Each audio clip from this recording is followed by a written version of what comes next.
Terus, operasi. terus sembuhnya kenapa? Selamkan Bapak. Diselamkan. Adus. Selamkan dibaptis.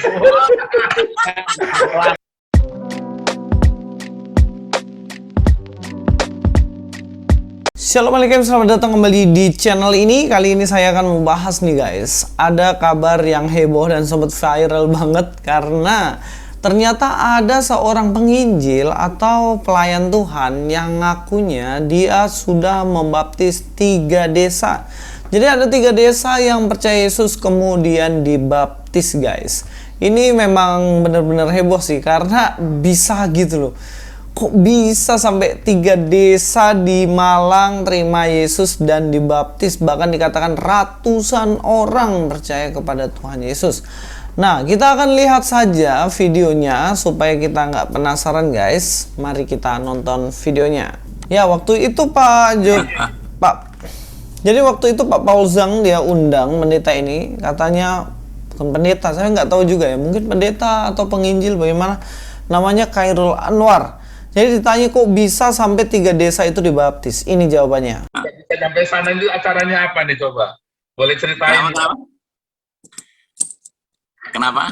Ya bisa ada 3 desa diselingkuhi. Bisa ada 3 desa dibaptis, itu gimana ceritanya coba?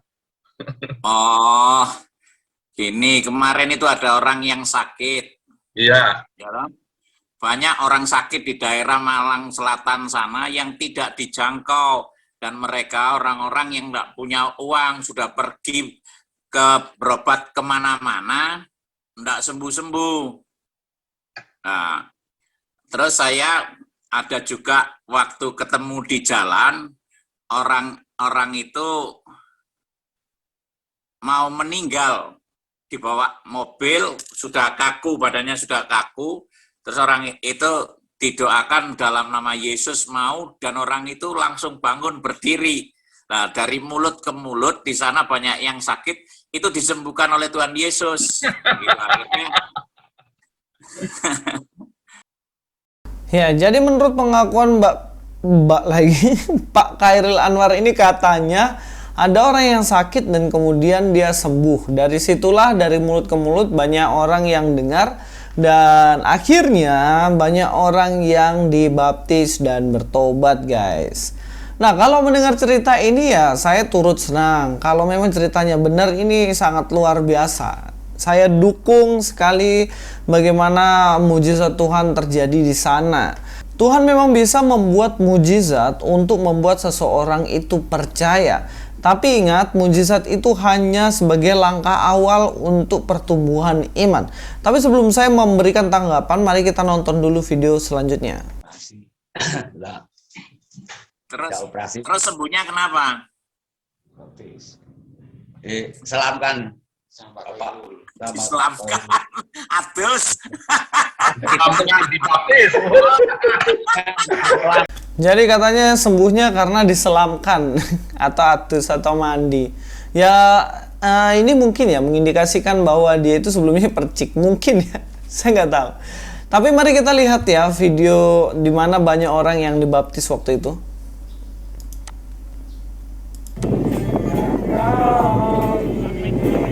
Ya, ini salah satu videonya ya, bagaimana banyak sekali dibaptis ini orang-orangnya. Kristen itu bukan gedung Ya, gereja, ini juga banyak yang dibaptis. Nah, di sini banyak banget ya. Ya, mungkin berapa puluh orang itu. Ini juga lagi dibaptis, banyak sekali. Nah, dari beberapa video ini menunjukkan bagaimana baptisan terjadi banyak orang ya dilakukan di situ. Kalau menurut Bapak tadi, bagaimana mereka itu disembuhkan, kemudian mereka dapat mujizat dan mereka percaya kepada Tuhan Yesus. Lalu bagaimana sebenarnya tanggapan saya mengenai hal ini? Ya, kalau dari saya sih, saya senang-senang aja ya, karena banyak orang yang akhirnya bertobat dan terjangkau, apalagi dikatakan di daerah-daerah terpencil. Itu luar biasa. Kalau memang cerita ini adalah benar, ataupun baptisan ini memang benar, 3 desa di diselamatkan, dibaptis, dan juga ratusan orang dibaptis. Tapi persoalannya kita nggak boleh serta-merta langsung percaya. Jangan sampai hal-hal demikian ini dipakai oknum-oknum tertentu untuk mencari keuntungan tertentu. Tapi saya tidak mengatakan bahwa Pak Chairil Anwar ini mencari keuntungan, bukan. Maksud saya mengajak untuk kita lebih berpikir kritis. Jangan sampai dengan wow dan hebohnya sebuah pemberitaan akhirnya kita terpana dan terlena. Mari kita akan melihat beberapa komentar pembanding dalam hal ini. Ya, ini dalam kolom komentar ya, dalam kolom komentar yang ada di videonya Pak Paul Zhang. Di sini kolom komentar ditulis oleh Bintang Rasidun Army Sipahi. Mereka bukan muslim om, mereka itu adalah jemaat gereja Advent yang berhasil direbut oleh Yayasan Damar Kasih. Coba om pikir, kata Paul Zhang dan Om Chairil, mereka bukan dibaptis massal, tapi dipermandikan. Mana mungkin kalau muslim yang murtad masuk Kristen tidak dibaptis dan hanya ikut permandian.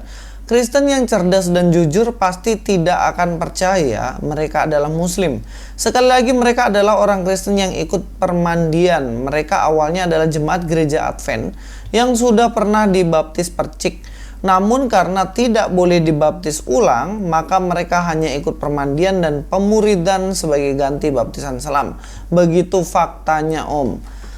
Ini adalah salah satu komentar pembanding ya. Bisa jadi ratusan orang dan juga 3 desa ini sebelumnya mereka sebenarnya adalah Kristen Advent.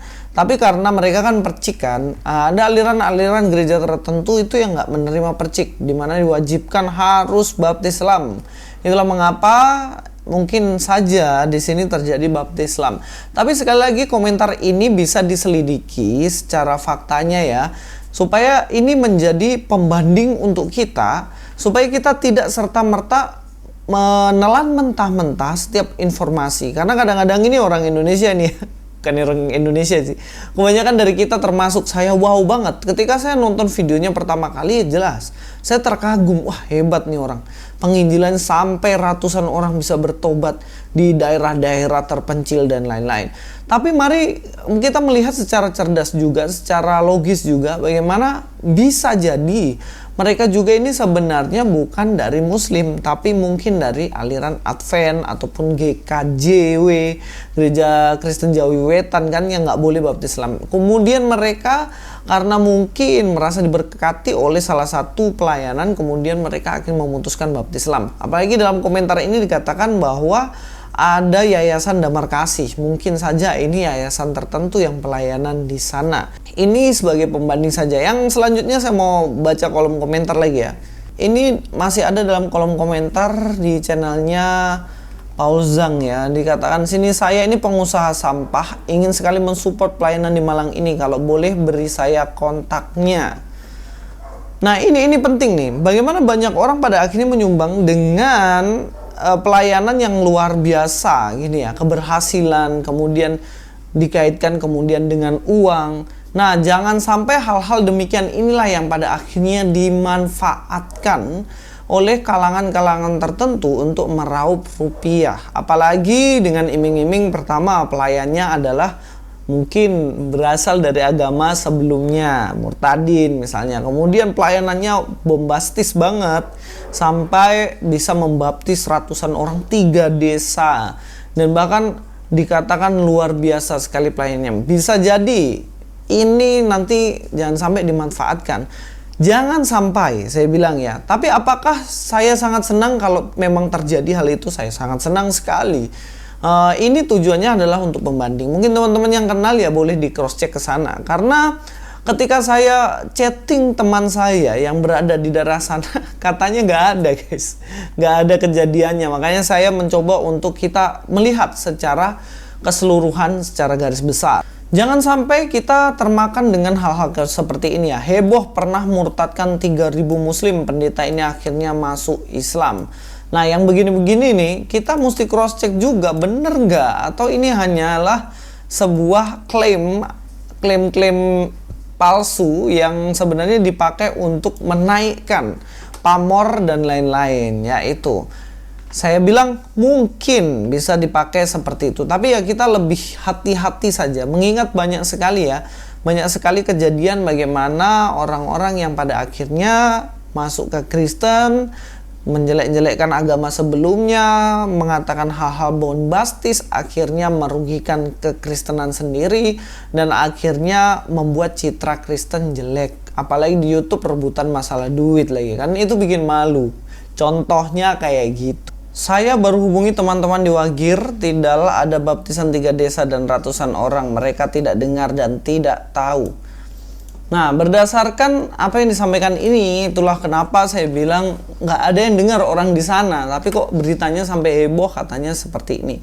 Maka kita mesti hati-hati untuk meneliti. Tapi kalau teman-teman semuanya punya informasi bahwa berita ini memang benar, silahkan konfirmasi.